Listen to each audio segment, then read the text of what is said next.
Ini kisah dari salah seorang yang bernama Mas Wisnu. Mas Wisnu menyaksikan sendiri apa yang dilakukan oleh kedua orang tuanya, bahwa orang tuanya ini telah mempersekutukan Allah Subhanahu wa Ta'ala. Dulu, waktu Mas Wisnu masih bayi, dia dari lahir sudah hidup berkecukupan. Karena kedua orang tuanya Mas Wisnu adalah orang yang kaya raya. Ayahnya Mas Wisnu seorang pengusaha yang memiliki 3 perusahaan. Ambisinya yang ingin sukses selalu dilakukannya, dan memang Pak Danang ini orangnya cerdas. Apa yang menjadi idenya selalu saja berhasil dan sukses. Bahkan sampai dia memarahi para karyawannya kalau ada salah satu karyawannya yang lalai dan melakukan kesalahan, namun tidak sampai memecatnya. Pak Danang hanya ingin memberi pelajaran bagi karyawan agar tidak melakukan kesalahan yang sama lagi. Mas Wisnu saat itu selalu hidup berkecukupan. Semua perlengkapan bayinya saat dia lahir pun harganya mahal-mahal dan mewah. Sedangkan ibunya Mas Wisnu bekerjanya di rumah mengurus bayinya, yaitu Mas Wisnu. Ibu Mas Wisnu menjadi seorang ibu rumah tangga yang rajin dan dengan penuh hati merawat buah hati pertamanya. Mereka tinggal di komplek perumahan yang ada di kotanya. Saat Pak Danang kerja, di rumahnya hanya tinggal berdua saja, yaitu ibunya dan Mas Wisnu. Saat itu, Pak Danang jarang di rumah karena terlalu sibuk dengan pekerjaannya yang mengharuskan berangkat pagi dan pulang malam. Apalagi Pak Danang memiliki 3 perusahaan, jadi dia harus bisa membagi dari perusahaan satu ke perusahaan lainnya. Ayahnya Mas Wisnu ini lebih sering lembur di kantornya dan jarang sekali bercengkerama dengan ibu dan Mas Wisnu. Pak Danang pulang ke rumah hanya untuk beristirahat saja. Sedangkan saat Pak Danang pulang, istri dan anaknya sudah terlelap tidur.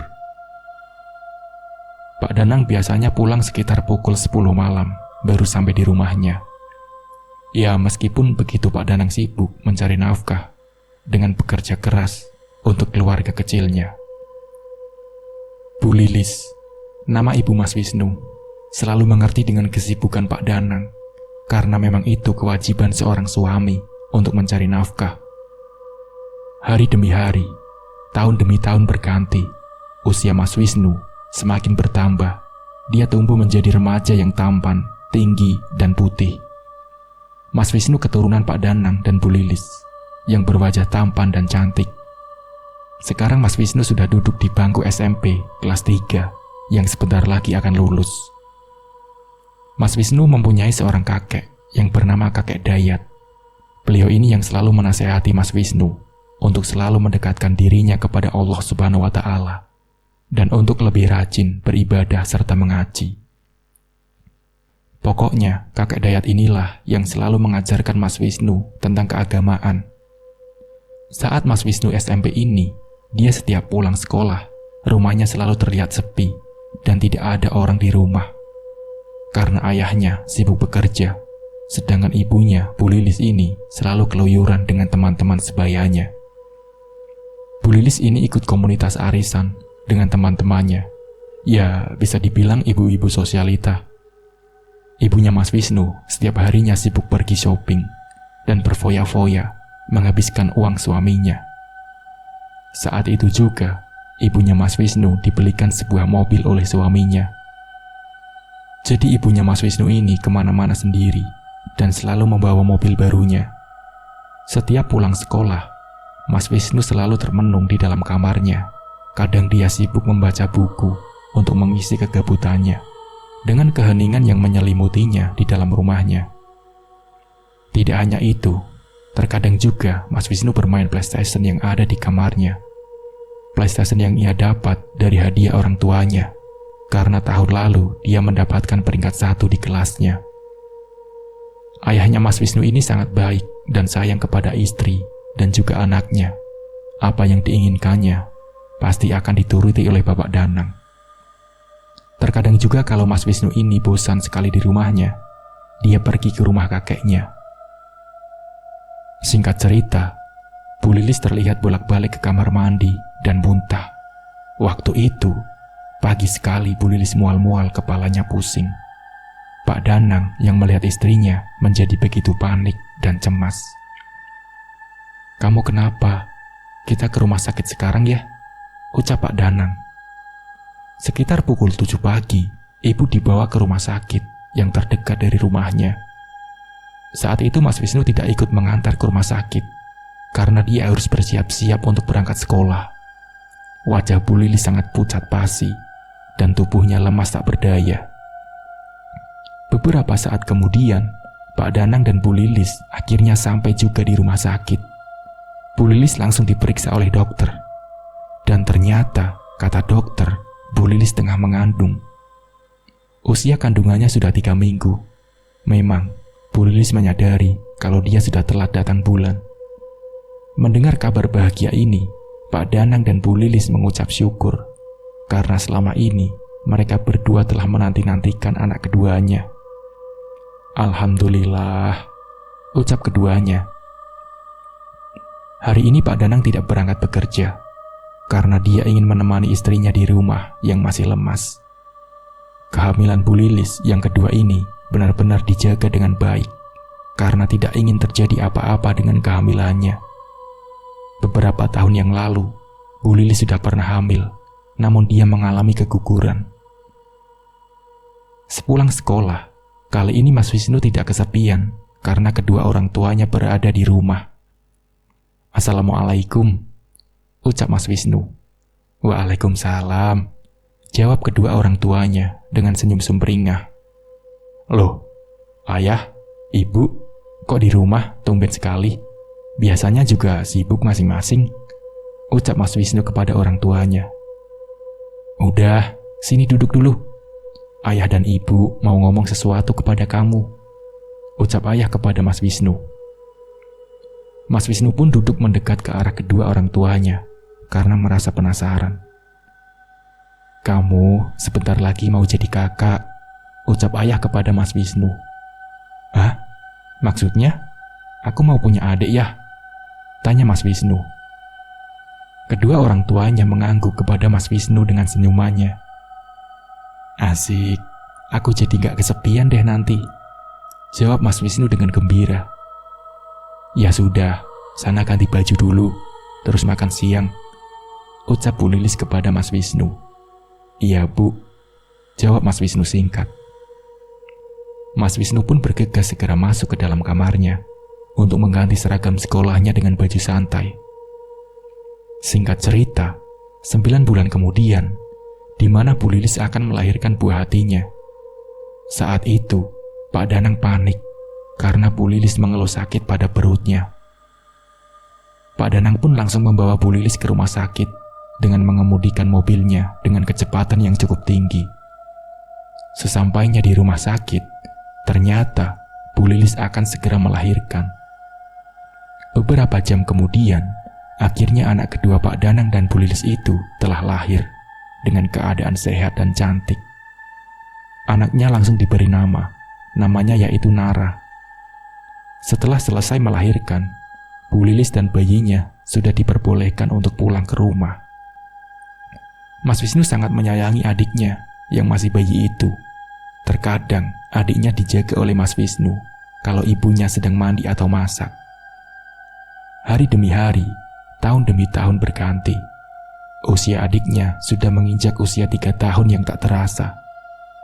Hingga suatu ketika, perusahaan ayahnya mengalami kebangkrutan karena Pak Danang telah tertipu investasi bodong oleh perusahaan lain.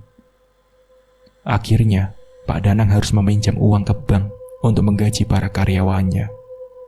Karena uangnya sebagian sudah dijadikan sebagai investasi yang ternyata Pak Danang kena tipu. Sampai akhirnya jatuh tempo untuk segera membayar hutang-hutangnya yang ada di bank. Sampai didatangi oleh debt collector. Namun Pak Danang tidak bisa membayar hutangnya karena usahanya diambang kebangkrutan. Itu semua yang menjadikan semua perusahaan milik Pak Danang disita oleh bank. Dan bahkan beberapa aset yang dimiliki Pak Danang satu persatu harus dijual karena untuk mencukupi kebutuhan sehari-harinya. Pak Danang dan ibunya Mas Wisnu sangat terpukul menerima kenyataan pahit ini. Sampai Pak Danang stres karena keadaannya berbanding berbalik dari sebelumnya. Dulunya sangat kaya raya, sekarang menjadi sederhana. Untuk makan saja mereka harus irit. Apalagi Bu Lilis, ibunya Mas Wisnu, yang hobinya berfoya-foya dan berkumpul dengan ibu-ibu sosialita. Namun sekarang dia sudah tidak bisa ikut-ikut seperti itu lagi. Keadaan kedua orang tuanya ini juga yang berimbas kepada Mas Wisnu, karena dia diejek oleh teman-temannya. Kala itu Mas Wisnu juga sudah lulus dari sekolah SMA-nya. Dia ingin melanjutkan sekolahnya ke jenjang perkuliahan. Namun Mas Wisnu bingung harus melanjutkan kuliah atau tidak, karena dia tahu kalau orang tuanya sedang mengalami krisis keuangan. Mas Wisnu mencoba mempertanyakan kepada ibunya mengenai kelanjutan sekolahnya. Bu, aku berarti nggak bisa lanjut kuliah ya? Kalau gitu, aku kerja saja ya Bu, buat bantu ibu sama bapak, ucap Mas Wisnu. Tidak, kamu harus tetap sekolah nak. Nanti ibu carikan universitas yang bagus untuk kamu, jawab Bu Lilis kepada Mas Wisnu. Sontak Mas Wisnu terkejut mendengar jawaban dari ibunya, karena yang dia tahu kalau keluarganya sedang kekurangan. Loh, tapi kan ibu sama ayah sedang kesusahan, ucap Mas Wisnu. Sudah, kamu tenang saja. Ayah sama ibu akan berusaha untuk menyekolahkan kamu, ucap Bu Lilis kepada Mas Wisnu lagi. Terima kasih ya Bu, ucap Mas Wisnu lagi. Iya, sama-sama, jawab ibu Mas Wisnu. Akhirnya, Mas Wisnu bisa kembali kuliah di universitas yang unggul di kotanya. Bahkan sekarang ayah ibunya sudah tidak stres kembali seperti waktu itu. Semua hidangan makanan yang ada di rumahnya juga sudah seperti dulu lagi. Makanan yang enak-enak dan bergizi. Ini semua membuat Mas Wisnu bertanya-tanya, kenapa orang tuanya bisa mendapatkan banyak uang kembali. Padahal yang Mas Wisnu tahu, orang tuanya hanya di rumah saja tidak bekerja. Akan tetapi, Mas Wisnu tidak terlalu memikirkan hal itu. Yang penting, dia bisa melanjutkan sekolahnya. Mas Wisnu mengambil jurusan kedokteran, karena sejak kecil, cita-citanya menjadi seorang dokter. Hingga suatu ketika, ayahnya Mas Wisnu pergi, entah kemana dan selalu pergi saat hari Kamis sampai Jumat. Tapi Mas Wisnu tetap diam, tidak berani bertanya-tanya tentang urusan ayahnya. Adiknya Mas Wisnu ini sekarang sudah berusia sekitar 4 tahunan. Mas Wisnu sangat menyayangi adiknya. Setelah pulang kuliah, biasanya Mas Wisnu selalu mengajak Nara untuk bermain bersama. Nara anak yang pintar dan menggemaskan. Apalagi dengan pipinya yang cabi, membuat Mas Wisnu selalu mencubit pipi adiknya karena gemes. Semua apa yang diinginkan Nara, ayah ibunya selalu mengusahakan untuknya. Mas Wisnu saat berangkat sekolah harus menggunakan angkutan ke kampusnya, karena motornya yang dulu terpaksa harus dijual, karena saat itu untuk memenuhi kebutuhan sehari-hari. Yang ada hanya mobil ayahnya, namun tersisa satu, karena mobil yang milik ibu itu juga dijual. Keesokan paginya, saat Mas Wisnu akan berangkat kuliah, dia dikejutkan dengan adanya motor sport yang terparkir di depan halaman rumahnya. "Ya, ayah, sini keluar sebentar," teriaknya dari depan rumah. "Ada apa, Nu?" tanya Pak Danang. "Ini ya, motor siapa ya? Kok ada di sini?" tanya Mas Wisnu kembali. "Motor kamu, Nu." "Motor kamu, Nu," ucap ayahnya. "Motor aku," jawabnya tak percaya. "Iya, ini ayah belikan buat kamu. Ini kuncinya. Kamu pakai buat pulang pergi ke kampus ya," ucap ayah Mas Wisnu. "Wah, terima kasih ayah. Ini motor yang aku impi-impikan ya," jawab Mas Wisnu. Pak Danang pun tersenyum kepada Mas Wisnu. Mas Wisnu mulai menghidupkan mesin motornya yang baru itu dan segera berangkat ke kampus.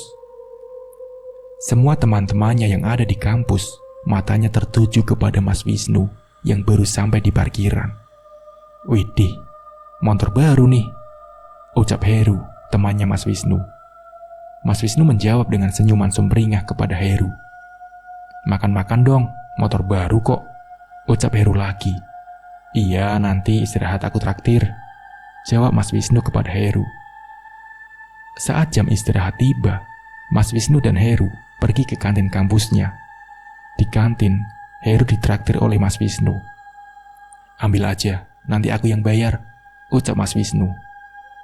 "Asik nih, makasih ya bro," jawab Heru lagi.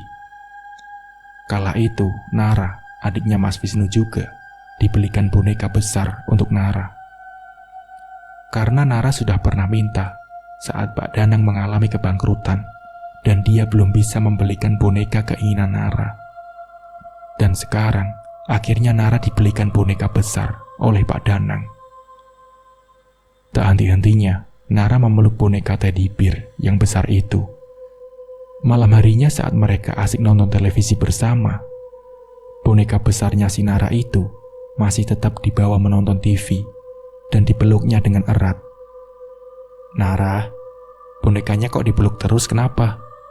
Kakak aja gak pernah dipeluk Nara," ucap Mas Wisnu meledek Nara. Akhirnya, Nara menghampiri kakaknya dan langsung memeluknya. "Aku sayang kakak," ucap Nara dengan lucunya. "Iya, kakak juga sayang sama Nara kok," jawab Mas Wisnu. Mereka pun saling berpelukan. Ayah dan ibunya tersenyum kepada kedua anaknya yang selalu rukun dan saling menyayangi satu sama lain. Saat Mas Wisnu kelelahan, dia berbaring di kamar dengan terus berpikir tentang kedua orang tuanya yang tiba-tiba mempunyai segalanya kembali. Hingga akhirnya Mas Wisnu terlelap tidur dengan sendirinya. Di dalam tidurnya, Mas Wisnu bermimpi buruk. Dia bermimpi berada di dalam lorong panjang yang sangat sepi, tanpa cahaya, dan hanya ada cahaya samar-samar dari arah depannya. Mas Wisnu pun penasaran dengan salah satu ruangan yang berada tepat di depan dia berjalan. Akhirnya, Mas Wisnu pun memasuki ruangan itu dengan perlahan. Krek. Ternyata pintu ruangan itu tidak terkunci. Akhirnya, dia masuk ke dalam. Di dalam ruangan itu terdapat kain merah yang mengelilingi dinding, dan ada beberapa sesajen dan juga dupa. Tidak hanya itu, di dalam ruangan itu terdapat beberapa lilin merah yang menyala terang. Ruangan itu sangat gelap, dan hanya dengan lilin merah sebagai penerangan ruangan itu. Tiba-tiba, Mas Wisnu dikagetkan oleh sosok yang nampak di hadapannya di ruangan itu. Ternyata, sosok itu adalah seekor babi dengan ukuran 3 kali lipat dari babi umumnya. Sontak Mas Wisnu pun terkejut, dan dia berteriak, kemudian berlari sekencang-kencangnya dari ruangan itu. Namun larinya seperti diperlambat.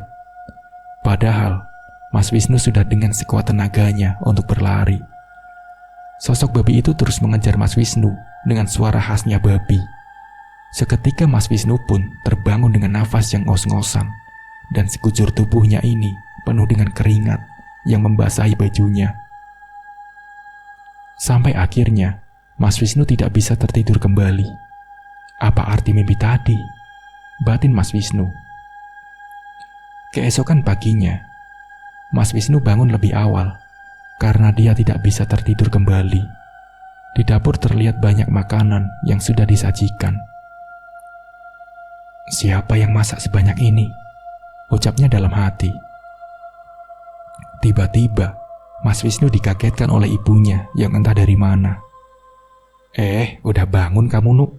Ayo makan, kamu lapar kan?" ucap ibu Mas Wisnu. "Loh, ibu? Dari mana? Kok tiba-tiba di dapur?" tanya Mas Wisnu kepada ibunya. "Dari toilet, Nuk," jawab ibu Mas Wisnu. Karena perut sudah berontak dan lapar sekali, akhirnya Mas Wisnu pun menyantap sarapannya dengan lahap. Setelah sarapan, Mas Wisnu langsung segera mandi untuk berangkat ke kampus. Setiap harinya, Mas Wisnu selalu bermimpi yang sama seperti malam itu. Yaitu, dia bermimpi berada dalam lorong panjang yang sangat sepi, tanpa cahaya, dan hanya ada cahaya samar-samar dari arah depannya. Mas Wisnu penasaran dengan salah satu ruangan yang berada tepat di depan dia berjalan. Akhirnya, Mas Wisnu pun memasuki ruangan itu dengan perlahan-lahan. Ternyata, pintu ruangan itu tidak terkunci. Akhirnya dia masuk ke dalam. Di dalam ruangan itu, terdapat kain merah yang mengelilingi dinding, dan ada beberapa sesajen dan juga dupa. Tidak hanya itu, di dalam ruangan itu, terdapat beberapa lilin merah yang menyala terang. Ruangan itu sangat gelap, dan hanya dengan lilin merah sebagai penerangan ruangan itu. Mimpi itu terjadi berulang-ulang setiap malamnya, membuat tidurnya Mas Wisnu terganggu dan menjadi tidak tenang. Dan apa yang sebenarnya terjadi dan apa yang dimaksud dari mimpi ini membuat Mas Wisnu bertanya-tanya. Dari mimpinya itu yang setiap malam datang, Mas Wisnu jadi kurang tidur, matanya menjadi mata panda. Kedua bawah matanya menghitam dan berkantung, terlihat lelah karena kurang tidur. Apalagi akhir-akhir ini, Mas Wisnu mendapat banyak tugas dari kampusnya, yang setiap malamnya dia harus mengerjakan hingga larut. Namun larut malam, sekitar pukul 12 malam, baru tidur jam 2-nya. Dia harus terbangun karena mimpi itu dan tidak bisa tidur kembali sampai pagi. Bahkan di setiap harinya, Mas Wisnu selalu mengalami kejadian-kejadian aneh di dalam rumahnya. Saat malam hari sekitar pukul 2 malam, saat dia terbangun karena mimpi buruknya itu, Mas Wisnu tiba-tiba mencium aroma kemenyan dan bunga-bunga yang menyerbak di hidungnya. Betapa terkejutnya, malam itu Mas Wisnu mendengar ada suara babi di dalam kamarnya. Mas Wisnu pun mencari di mana asal suara babi itu. Betapa terkejutnya Mas Wisnu saat dia melihat ada seekor babi berdiri di pojok kamarnya. "Astagfirullah," ucapnya. Mas Wisnu kembali ke kasurnya dan menarik selimutnya. Babi yang ada di kamarnya itu nyata dan bentuknya sama persis seperti yang ada di dalam mimpinya itu. Namun Mas Wisnu terus membaca doa yang berkomat kami di mulutnya. Dan beberapa saat kemudian, babi itu menghilang seketika, entah kemana perginya. Akan tetapi, Mas Wisnu tidak menceritakan semuanya kepada kedua orang tuanya. Dia masih pendam sendiri. Tidak hanya itu, Mas Wisnu juga akhir-akhir ini selalu melihat penampakan babi berada di sekitar halaman depan rumahnya. Mas Wisnu juga pernah melihat ayahnya yang tidak seperti biasanya. Pernah waktu itu, Mas Wisnu mendapati Pak Danang seperti babi. Saat malam hari, Mas Wisnu sedang makan malam sekitar pukul 7 malam.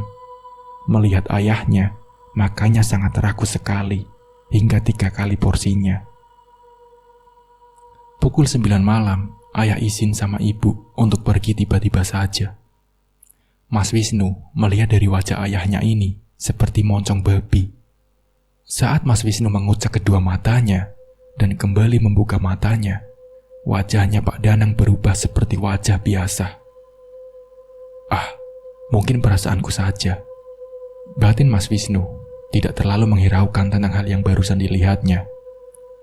Dia kembali ke kamarnya untuk mengerjakan tugas kuliahnya.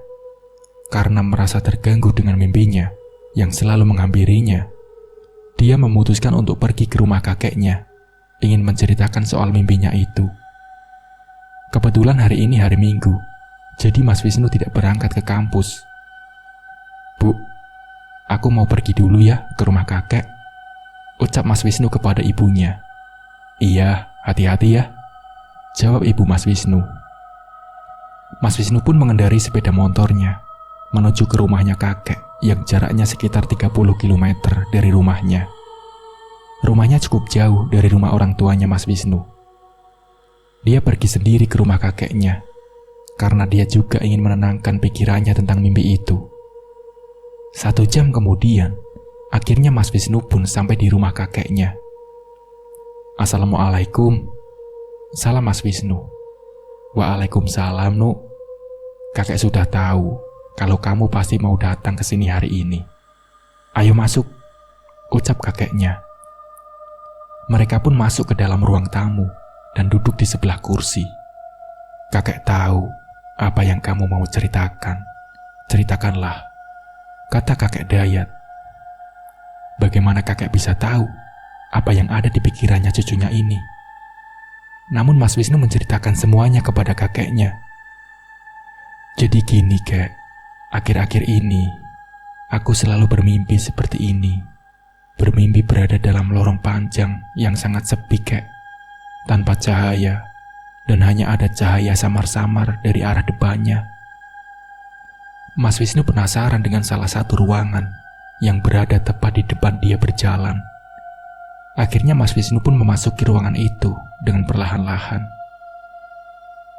Dan ruangan itu sangat gelap, Kek. Dan hanya dengan lilin merah sebagai penerangan ruangan itu, Kek. Jelas Mas Wisnu kepada kakeknya. Kakeknya hanya tersenyum kepada Mas Wisnu, seakan dia tahu dengan apa arti dari mimpinya Mas Wisnu itu. Mas Wisnu juga menceritakan kepada kakeknya tentang apa yang saat malam itu dia lihat, apa yang terjadi pada wajah ayahnya. "Itu semua harus kamu terima, Nuk, karena mimpi itu nyata terjadi denganmu," ucap kakeknya itu. "Maksudnya, Kek?" tanya Mas Wisnu yang penasaran. "Kedua orang tuamu telah mempersekutukan Allah. Mereka sudah melakukan pesugihan babi ngepet demi harta kekayaannya," jelas kakek Mas Wisnu. "Astagfirullahaladzim. Terus bagaimana cara menghentikan itu semua, Kek? Aku tidak mau ayah dan ibuku terjerat dalam pesugihan babi ngepet ini lagi, Kek," ujar Mas Wisnu. Akhirnya, kakek Dayat menyarankan untuk Mas Wisnu menginap selama 2 hari di dalam rumahnya kakek Dayat. "Kamu nginap dulu di sini ya, selama 2 hari. Biar nanti kakek kamu yang mengabari ke orang tuamu," ucap kakek Mas Wisnu. "Kenapa aku harus nginep, Kek?" tanya Mas Wisnu lagi. "Nanti kita labrak kedua orang tuamu di rumah," ucap kakek. "Kenapa nggak sekarang aja, Kek? Kenapa harus nunggu 2 hari lagi?" tanya Mas Wisnu. "Karena mereka akan melakukan ritual itu 2 hari lagi, yaitu di malam Jumat Kliwon," ucap kakek Dayat.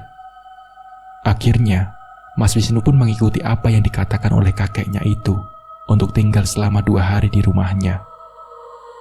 Di sore harinya, nenek menghubungi ibu untuk memberitahu kalau Mas Wisnu akan menginap selama 2 hari di rumah kakek Dayat. "Halo, Assalamualaikum," ucap kakek. "Waalaikumsalam. Iya, Kek, ada apa?" tanya ibunya Mas Wisnu. "Wisnu mau nginap di sini dulu katanya selama 2 hari. Boleh kan?" ucap kakek. "Iya, boleh, Kek. Memangnya ada apa kok sampai nginap di sana? Apa nggak merepotkan kakek?" tanya ibunya Mas Wisnu. "Sepertinya Wisnu mau belajar agama dengan Dayat," jawab kakek sedikit berbohong.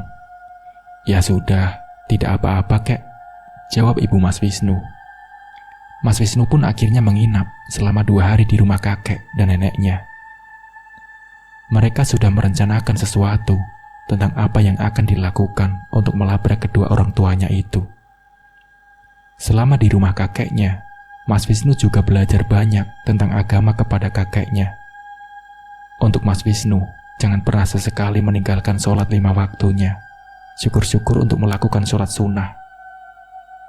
Kamu harus pertebal imanmu dan selalu jaga sholat fardu 5 waktu. Jangan sampai terlewat. Syukur ya kalau kamu menjalani sholat sunnah, ucap kakeknya itu. "Iya, Kek, aku selalu ingat pesan kakek," ucap Mas Wisnu. "Dan jangan lupa doakan kedua orang tuamu supaya mereka bertaubat," timpal kakek kembali. Mas Wisnu pun hanya mengangguk menjawab pertanyaan kakek. Di rumahnya kakek Dayat juga Mas Wisnu selalu diajarkan mengaji. Mas Wisnu sudah diajarkan oleh kakeknya sejak dia masih kecil. Saat itu Mas Wisnu sedang duduk di sekolah dasar. Sampai sekarang pun kakeknya tetap menebarkan kebaikan untuk cucu kesayangannya. Mas Wisnu pun masih tetap berangkat ke kampus dari rumah kakeknya karena dia harus menginap selama 2 hari di rumah kakeknya. Jaraknya menuju kampus dari rumah kakeknya lebih jauh, maka dari itu Mas Wisnu harus berangkat lebih awal ke kampusnya. Sudah 2 hari Mas Wisnu menginap di rumah kakeknya. Akhirnya tiba di mana Mas Wisnu dan kakek Dayat melabrak kedua orang tuanya. Mereka berangkat dari rumahnya kakek sekitar pukul 10 malam. Dengan menggunakan motornya Mas Wisnu, kakek membonceng Mas Wisnu di belakang. Hawa dingin menusuk ke dalam tubuh keduanya. Mereka menggunakan jaket tebal untuk mengusir rasa dinginnya itu. Mas Wisnu sengaja memperlambat laju kecepatan motornya karena dia sedang membawa kakeknya. Sekitar 1 jam perjalanan, akhirnya mereka sampai di komplek perumahan Pak Danang dan Bu Lilis. "Wisnu, kita turun saja di sini. Matikan mesin motornya, terus tuntun," ucap kakek Mas Wisnu. "Memangnya kenapa, kek?" tanya Mas Wisnu. "Iya, supaya mereka tidak mendengar kedatangan kita," timbal kakek. Kakek Dayat dan Mas Wisnu pun akhirnya menuntun motornya dengan perlahan-lahan dan motornya diletakkan di depan pagar rumahnya. Saat meletakkan motornya pun, Mas Wisnu sangat pelan-pelan sekali. "Kita lewat pintu belakang saja," pinta kakek. Karena memang pagar gerbang depannya sudah terkunci rapat, akhirnya mereka lewat pintu belakang rumahnya. Pintu belakang rumahnya memang tidak pernah ditutup oleh keluarganya Pak Danang. Mas Wisnu dan kakek Dayat pun berjalan dengan mengendap-endap dengan langkah kaki yang perlahan. Saat memasuki ruangan dapur rumahnya, terlihat sepi, tidak ada siapa-siapa, hanya ada televisi yang menyala. "Kek, mereka di mana, kek?" tanya Mas Wisnu dengan lirih. Lalu kakek menunjuk ke arah lantai atas. Mereka berdua pun akhirnya melewati tangga rumah dengan perlahan-lahan dan mengendap-endap agar tidak terdengar tapakan kaki. Beberapa saat kemudian, akhirnya mereka sampai di depan kamar yang tertutup rapat. Menurut kakek, kamar inilah yang dijadikan sebagai ritual pesugihannya. Ternyata, rasa penasarannya Mas Wisnu yang selama ini terungkap juga. Waktu itu Mas Wisnu pernah menanyakan tentang kamar itu kepada ibunya. Akan tetapi, Mas Wisnu diberi peringatan untuk agar jangan pernah masuk ke dalam ruangan itu. Tercium bau dupa dari depan pintu ruangan itu dan juga kembang-kembangan yang menyeruak. Kakek dan Mas Wisnu pun saling memberikan kode untuk segera mendobrak pintunya itu. Dengan hitungan ketiga, mereka mengambil ancang-ancang di depan pintu tersebut dan kakinya mereka bersiap-siap untuk mendobrak. Brak! Akhirnya, pintu bisa terbuka dengan suara yang cukup keras dan mengagetkan kedua orang tuanya Mas Wisnu. "Ayah, Ibu, apa-apaan sih ini?" teriak Mas Wisnu dengan gemeteran. Pak Danang dan Bu Lilis panik saat melihat kedatangan kakek. "Hentikan, Danang, hentikan ini semua. Ini semua musyrik," teriak kakek Dayat. Kedua orang tuanya hanya terdiam dan seakan menyesali perbuatannya. "Kamu dapat ilmu dari mana semua ini?" timbal kakek Mas Wisnu. Lalu kedua orang tuanya itu bersimpuh di bawah lututnya kakek Dayat dengan meneteskan air matanya. "Maaf, Pak. Kami melakukan ini semua karena kami belum bisa menerima kemiskinan kami," ucap ayah Mas Wisnu. "Sudah, bangun. Tobatlah kalian sebelum semuanya terlambat," ucap kakek Mas Wisnu. Iya, Pak. Saya akan bertobat," jawabnya terbata-bata. Di dalam ruangan tersebut terdapat lilin merah menyala dan kain-kain merah yang menempel di dinding, dan juga ada beberapa sesajen, bunga, serta bakaran dupa. Saat itu kedua orang tuanya sedang merapalkan mantra dan melakukan ritual. Suasana ruangan ini sama persis dengan apa yang ada di dalam mimpinya Mas Wisnu. Ternyata, mimpi itu adalah sebuah tanda yang dikirimkan oleh kakek kepada Mas Wisnu. Karena untuk memberi firasat Mas Wisnu untuk datang ke rumah kakeknya. Malam itu ritual Pak Danang dan Bu Lilis gagal karena sudah dilabrak oleh kedua orang tuanya. Kakek Dayat menginap di rumahnya Pak Danang. Sebelum tidur, kakek memberikan wejangan kepada kedua orang tuanya. Kalian seharusnya tidak boleh melakukan hal yang sangat dibenci Allah, karena ini semua perbuatan yang mempersekutukan Allah, ucap kakek Mas Wisnu kepada orang tuanya. Ayah dan ibunya Mas Wisnu hanya bisa meratapi dengan tangisannya dan terdiam. Sebaiknya kalian segera bertaubat dan meminta maaf kepada Allah. Jangan meminta maaf kepada saya. Perteballah iman kalian dan jangan pernah meninggalkan sholat, jelas kakek Mas Wisnu kepada kedua orang tuanya Mas Wisnu. Kedua orang tuanya akhirnya tersadar dan mau bertaubat. Memang, sejak saat ayahnya Mas Wisnu ini sibuk di kantor dan ibunya yang sibuk dengan teman-temannya, mereka semua ini tidak pernah melaksanakan sholat dengan alasan sibuk tidak ada waktu. Hentikan persugihan babi ngepet ini, tegas kakek. Tapi gimana caranya, Pak? Tanya Pak Danang kepada kakek. Besok kita pergi ke dukun, tempat kamu mempelajari ilmu itu, ucap kakek. Iya Pak, jawabnya singkat. Mereka tinggal berempat di rumahnya Pak Danang, karena beberapa bulan yang lalu, adiknya Mas Wisnu meninggal dunia. Nara meninggal dunia saat dia sedang bermain sepeda barunya yang dibelikan oleh ayahnya. Kejadian itu terjadi di sore hari, setelah Nara dan Mas Wisnu saling berpelukan erat. Saat itu, Nara sedang bersepeda dengan teman-teman sebayanya yang ada di komplek perumahan. Nara malah nekat keluar dari area komplek untuk bermain sepeda. Saat itu, Nara tertabrak mobil yang sedang melaju cepat ke arah Nara dari arah yang berlawanan. Akan tetapi, menurut kesaksian satpam yang ada di komplek tersebut melihat kejadian Nara, katanya kalau Nara sengaja menabrakkan dirinya dengan sepedanya ke arah mobil tersebut. Saat itu Nara sempat dibawa ke rumah sakit terlebih dahulu dan mendapat perawatan. Namun Nara bertahan hanya 2 hari saja di rumah sakit. Karena saat itu, kepalanya Nara yang pertama kali jatuh ke aspal, yang menyebabkan darahnya menggumpal di kepalanya dan membuat terjadi pembekuan darah. Itulah yang menyebabkan Nara meninggal dunia. Di keesokan harinya, mereka berempat mengunjungi ke rumah dukun itu dengan menggunakan mobil ayahnya Mas Wisnu. Jarak tempat dukun tersebut cukup jauh dari rumahnya Pak Danang. Karena tempat dukun itu berada di kota lain yang berada jauh dari kota mereka. Sekitar 3 jam mereka menempuh perjalanan menuju ke rumahnya dukun tersebut. Kala itu Pak Danang mendapatkan info tentang keberadaan Mbah Dukun. Ternyata dari salah satu temannya yang juga melakukan pesugihan kepada dukun itu. Sesampainya di tempat dukun itu menyambutnya dengan ramah, seperti tahu akan kedatangan mereka. Silahkan masuk, saya sudah tahu apa maksud kalian datang ke sini, ucapnya. Kakek pun langsung menjelaskan tentang apa maksud kedatangannya.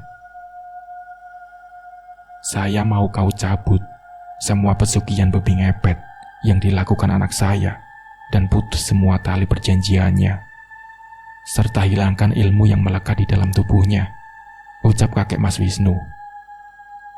Sebenarnya Mbak Dukun itu tidak mau membantunya, tapi karena tahu kalau kakek Dayat ini adalah orang yang sangat disegani di desanya, jadi Mbak Dukun itu bersedia untuk melakukan itu.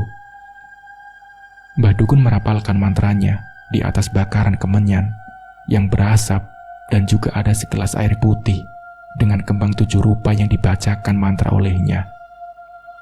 Lalu setelah selesai merapalkan mantra dan ritualnya, air putih yang bercampur kembang 7 rupa itu diberikan kepada Pak Danang untuk diminumnya. Minumlah dan sisakan sedikit, ucap Mbah Dukun tersebut. Pak Danang pun menerima gelas air putih dengan kembang 7 rupa itu dan meneguknya perlahan-lahan. Karena rasanya bunga itu sangat pahit, jadi Pak Danang meneguknya dengan perlahan-lahan. Setelah selesai minum air putih kembang 7 rupa itu, dan sisa airnya dibalurkan ke wajahnya untuk cuci muka. Tidak hanya itu, tulisan mantra yang diberikan oleh Mbak Dukun itu yang berada di kertas langsung dibakarnya di atas dupa. Memang, dari rumah Pak Danang sudah membawa kertas bertuliskan mantra itu. Sepulang dari Mbah Dukun, ayah dan ibunya Mas Wisnu sudah berubah. Mereka sudah mau melaksanakan sholat dan bertaubat. Bahkan setiap malam mereka bangun untuk melaksanakan sholat tahajud. Sedangkan uang dan perhiasan yang didapat dari pesugihan babi ngepet itu diberikan kepada kakek untuk dimusnahkan. Kala itu saat Pak Danang mengalami kebangkrutan hingga stres, Pak Danang menemui teman lamanya, dan temannya inilah yang menyarankan Pak Danang untuk melakukan pesugihan babi ngepet. Hari itu juga Pak Danang diantar temannya itu yang bernama Pak Murad. Pak Murad mengantar Pak Danang yang dipercayai sebagai dukun pesugihan, karena sudah banyak warga dari berbagai kota yang melakukan pesugihan kepada dukun tersebut. Sesampainya di rumah dukun tersebut, Pak Danang sebenarnya sedikit ragu dan takut karena dia tidak pernah melakukan hal-hal tersebut. Apalagi bapaknya, kakek Dayat ini salah satu orang yang mumpuni dan disegani oleh warga sekitarnya. Itu yang membuat Pak Danang untuk berpikir 2 kali untuk melakukan pesugihan babi ngepet ini. Mbah Dukun mempersilahkan mereka duduk di hadapannya. Namun Mbah Dukun seperti sudah mengetahui apa maksud kedatangan mereka. "Saya sudah tahu apa maksud kedatangan kalian," ucap Mbah Dukun tersebut. "Iya Mbah, ini teman saya mau melakukan pesugihan babi ngepet," ucap Pak Murad. "Apakah kamu sudah yakin untuk melakukan ini?" tanya Mbah Dukun kepada Pak Danang. Seketika Pak Danang menjawabnya dengan tegas dan serius bahwa dia yakin untuk melakukan pesugihan ini.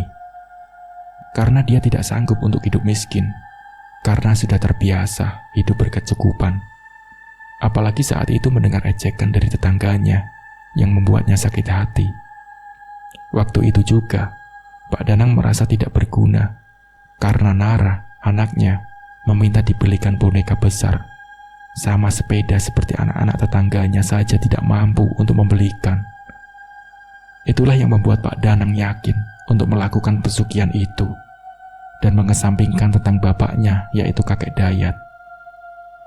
"Iya Mbah, saya yakin sekali Mbah." "Bagaimana caranya Mbah?" ucap Pak Danang kepada dukun itu. "Kalau begitu, kamu besok datang lagi ke sini," ucap Mbah Dukun tersebut. Keesokan harinya, Pak Danang pergi ke tempat Mbah Dukun itu sendirian dengan mengemudi mobilnya. "Kamu pergi ke kuburan keramat nanti malam pukul 12 malam. Ke kuburan itu, letaknya berada di seberang sana," ucap Mbah Dukun. "Lalu Mbah bagaimana lagi?" tanya Pak Danang. "Kamu nanti lakukan ritual dengan bersemedi di depan pohon besar yang ada di makam tersebut," ucap Mbah Dukun kembali. Akhirnya Pak Danang menginap di rumahnya Mbah Dukun itu untuk melakukan ritual. Di malam harinya, sekitar pukul 12 malam, Pak Danang akhirnya datang ke kuburan tersebut sendirian dan duduk bersila di depan pohon beringin besar untuk bersemedi. Dan dia juga membawa kertas yang bertuliskan mantra untuk ritualnya. Saat itu, Pak Danang membacakan ritual tersebut dengan khusyuknya. Tiba-tiba, angin kencang datang menghampirinya dan terdengar suara babi. Membuat bulu kuduknya Pak Danang merinding. Namun Pak Danang masih tetap fokus membaca mantranya.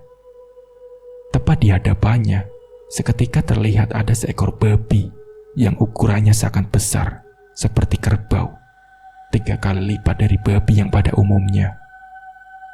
Sontak Pak Danang terkejut dan mundur dari tempatnya bersemedi itu. Entah kenapa babi tersebut bisa berbicara layaknya manusia. Babi itu berbicara kepada Pak Danang Aku akan bantu kamu untuk cepat kaya, tapi serahkan tumbal terlebih dahulu untukku, ucap babi tersebut. Tumbal? Tanya Pak Danang. Iya, kamu harus menumbalkan anak kecil, siapapun anak kecil itu, setiap tahunnya, dan harus sesuai syarat, yaitu anak yang lahir di Selasa Kliwon, ucap babi tersebut lagi. Tapi tidak menumbalkan anakku kan? Ucap Pak Danang. Tidak, kamu tenang saja. Sesuai perjanjian aku, hanya ingin anak kecil yang bukan anakmu, kata babi tersebut. Setelah selesai ritualnya, Pak Danang kembali ke rumahnya Mbah Dukun dan menceritakan kalau Pak Danang sudah bertemu dengan babi tersebut yang dipercayai sebagai leluhur penunggu pohon beringin itu. Kamu siapkan ruangan khusus untuk ritual dan jangan ada orang lain yang masuk kecuali kamu dan istrimu. Dan siapkan sesajen kembang-kembangan, dupa, dan lilin merah, ucap Mbah Dukun. Lalu, ini mantra keduamu, ucap Mbah Dukun dengan memberikan mantra keduanya. Gimana caranya, Mbah? Tanya Pak Danang. Mantra pertama, lakukan untuk memanggil leluhur perjanjianmu tentang pesugihan babi ngepet tersebut. Sedangkan mantra kedua, kamu baca saat kamu akan melaksanakan tugas malam ke rumah-rumah warga yang ingin kamu ambil, ucap Mbah Dukun. Ternyata, mantra yang kedua ini bisa merubah Pak Danang menjadi seekor babi. Karena untuk penyamaran saat malam hari, Pak Danang melakukan aksinya. Kamu datang lagi ke sini setiap malam Jumat Kliwon dan lakukan ritual di pohon beringin itu lagi, imbuh Mbah Dukun. Baik, Mbah. Terima kasih. Akan saya laksanakan semuanya, ucap Pak Danang. Setelah mengerti dengan semua penjelasan Mbah Dukun, Pak Danang kembali ke rumahnya. Malam itu Pak Danang beraksi dengan menata sesajen, kembang, dupa, dan lilin merah yang diperintah oleh Mbah Dukun. Setiap malam sekitar pukul 9 malam, memang ayahnya Mas Wisnu ini selalu izin pergi keluar. Dan saat itu, Mas Wisnu melihat ayahnya bermoncong babi. Ternyata, Pak Danang akan melaksanakan aksinya. Setiap malam, Pak Danang pergi ke rumah-rumah warga yang diincarnya untuk diambil perhiasan dan uangnya. Sebelum melakukan aksinya, Pak Danang selalu membaca mantra yang diberikan oleh Mbah Dukun untuk mengambil harta si pemilik rumah yang menjadi incarannya itu. Pak Danang harus menggesek-gesek tubuhnya pada dinding rumah warga tersebut. Suatu ketika, Pak Danang mendapati kaca yang ada di rumah tersebut, dan betapa terkejutnya, Pak Danang baru menyadari kalau wajahnya dan tubuhnya berubah menjadi sosok babi. Sedangkan setiap malam itu, Bu Lilis yang selalu berjaga lilin merah itu di dalam ruangan tersebut. Kebetulan, Nara saat itu selalu tidur lebih awal, jadi Bu Lilis bisa membantu suaminya. Dari pesugihan babi ngepet itulah, Pak Danang dan Bu Lilis mendadak jadi kaya raya dalam waktu sekejap. Apalagi Pak Danang dan Bu Lilis bisa langsung untuk membiayai kuliahnya Mas Wisnu. Hingga waktunya tiba, pada malam Jumat Kliwon, Pak Danang datang ke kuburan keramat tersebut untuk melakukan ritual yang sudah diperintahkan oleh Mbah Dukun. Seperti biasa, saat Pak Danang sedang bersemedi, tiba-tiba ada hembusan angin kencang dan kaki pohon beringinnya bergoyang-goyang dengan kencang. Sosok babi tersebut nampak di hadapannya Pak Danang. Entah dari mana asalnya, tiba-tiba ada sebuah gelas yang berisi darah. Entah darah apa, yang jelas darah yang berwarna hitam kental. Di dalam gelas tersebut disuruh oleh babi tersebut Pak Danang untuk meminumnya sampai habis. Konon katanya untuk mempertebal ilmu hitamnya saat Pak Danang sedang melakukan aksinya mengepet. Dengan sedikit jijik, Pak Danang meneguk darah itu dengan perlahan-lahan sampai Pak Danang menutup hidungnya saat meminum darah tersebut. Malam Jumat Kliwon berikutnya, Pak Danang pergi ke kuburan keramat itu lagi untuk melakukan ritual yang ketiga kalinya. Namun dalam ritualnya kali ini, babi tersebut membuat perjanjian baru kepada Pak Danang. "Saya mempunyai perjanjian baru untukmu jika kamu ingin menjadi lebih kaya raya," ucap babi itu. "Apa itu?" tanya Pak Danang penasaran. "Kamu harus menyetubuhiku setiap malam Jumat di dalam ruangan ritualmu itu," ucapnya. Pak Danang akhirnya membuat perjanjian tersebut karena beliau tergiur untuk diiming-imingi harta yang kedua kali lipat. Setiap malam Jumat, sosok babi yang di dalamnya ada sosok jin leluhur itu datang ke ruangan ritualnya. Dan Pak Danang juga sudah bersiap-siap untuk melakukan persetubuhan dengan babi tersebut. Namun Bu Lilis tidak masalah dan memperbolehkan suaminya bersetubuh dengan babi. Yang penting menurut Bu Lilis, saat itu dia bisa shopping dan berfoya-foya dengan teman-temannya lagi. Hari demi hari, bulan demi bulan, Pak Danang melakukan persetubuhan tersebut. Dan di mana hari Pak Danang menolak untuk bersetubuh dengan babi itu lagi, akhirnya anaklah yang menjadi korbannya. Iya, Nara dijadikan tumbal untuk pesugihannya sendiri. Karena babi itu marah karena Pak Danang tidak menepati janjinya. Nara saat itu menurut saksi dari satpam, dia yang menabrakkan diri ke mobil. Ternyata Nara didorong oleh sosok jin itu untuk membuat Nara meninggal dan dijadikan tumbal. Karena memang kebetulan Nara lahir pada Selasa Kliwon, sesuai dengan syarat yang diminta oleh sosok jin tersebut yang berwujud babi.